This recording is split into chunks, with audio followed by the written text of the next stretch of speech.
Let me show you how to connect Gologin Cloud Browser to Claude AI, so you can launch your browser profiles with simple text commands. First, download and install Claude Desktop.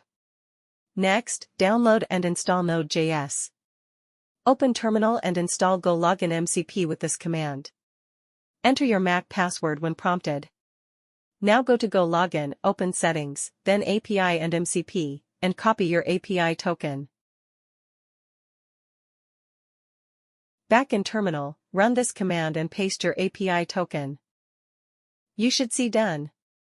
That means it worked. Restart Claude Desktop and go to Settings, then Developer. You should see Gologin MCP with a green running status. Open a new chat and type, "Show all my Gologin profiles." Claude instantly pulls up all your profiles. Now type, "Launch my LinkedIn, TikTok and Google profiles in the cloud and give me the links." Claude launches all three at once and returns direct links. First, LinkedIn. Running in the cloud, not on your machine. TikTok, same thing, separate session. And Google. 3 browsers, 1 message. Each with its own IP and fingerprint.